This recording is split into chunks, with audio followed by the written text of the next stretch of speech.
Bonjour, bienvenue chez Création Encre Papier. Alors, je me présente, France Labrec, je suis votre démonstratrice Stampin' Up. Puis aujourd'hui, la carte que je vais vous montrer, ou plutôt le petit truc, ça va être une étampe de fond pour avoir un fond vraiment discret. Alors, j'ai préparé mon matériel, donc j'ai ma base de carte à laquelle j'ai fait une rainure à 4 écarts parce que je l'ai coupée à 5,5 sur un 8,5 onces, bien sûr. Donc, on met ça de côté.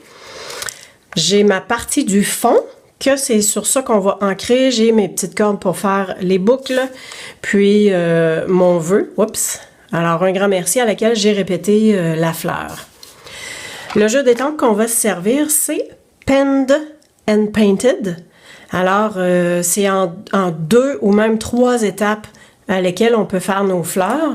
Remarquez que ce que j'ai fait ici, ou même à l'intérieur de la carte, c'est le même principe. J'ai étampé une fois avec cette étampe-là ici, puis ensuite, je suis venue répéter un petit peu plus foncé avec celle-là. Et j'ai fait le contour ici en noir. Alors, on y va. Comment faire un fond de carte pour que ce soit vraiment discret? Vous voyez que sur la couleur doux ciel, c'est à peine visible, c'est tout délicat. Si on prend une couleur un petit peu plus foncée, délice de Dijon, on voit que ça paraît un petit peu, mais ça reste que c'est très, très délicat.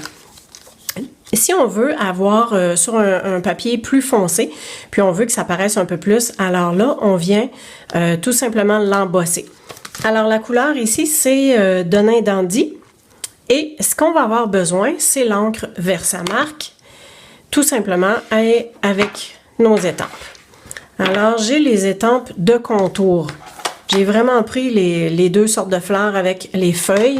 Je voulais avoir que du contour. On vient ancrer en Versamark. Et puis, on y va un petit peu partout, comme on le sent.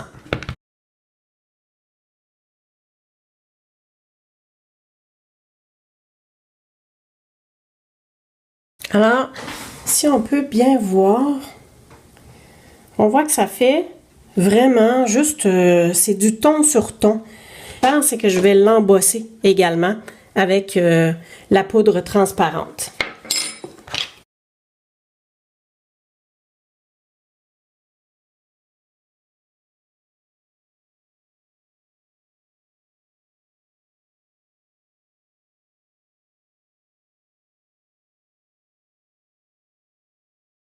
Excellent. Alors, vous voyez la différence?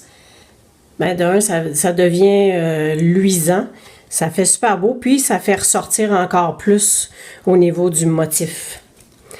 Et ça m'a fait une petite tache ici, sauf que on peut le mettre dans tous les sens. Puis, ma bande va venir ici. Fait que ça va juste bien cacher. Ça va être superbe.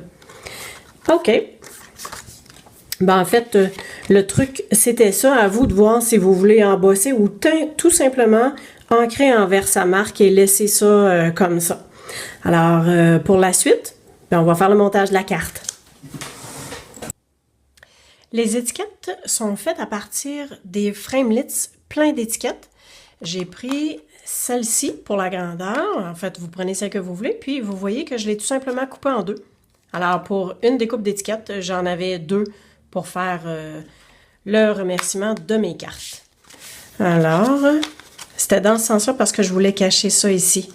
Donc, je place ça comme ça ici pour bien m'aligner avec ma corde. Donc, je sais que ça va passer un petit peu en dessous. Alors, ça va être ici. Pour être sûr que je suis à la même distance, je place ma carte sur la ligne ici, puis je vois que je suis juste à côté de la ligne foncée ici en haut.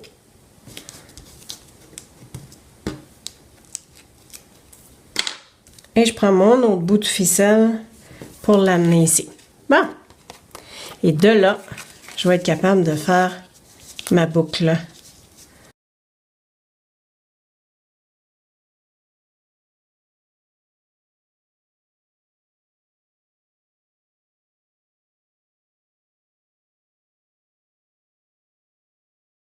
Alors, voici la carte terminée. Donc, c'est super simple pour faire le fond de l'encre vers sa marque. On peut laisser tel quel ou encore on peut embosser. Alors, si on laisse tel quel, vous voyez que c'est simplement plus discret. Et sinon, embosser, eh bien, ça fait un petit peu plus brillant. Alors voilà, amusez-vous bien et au plaisir. Au revoir.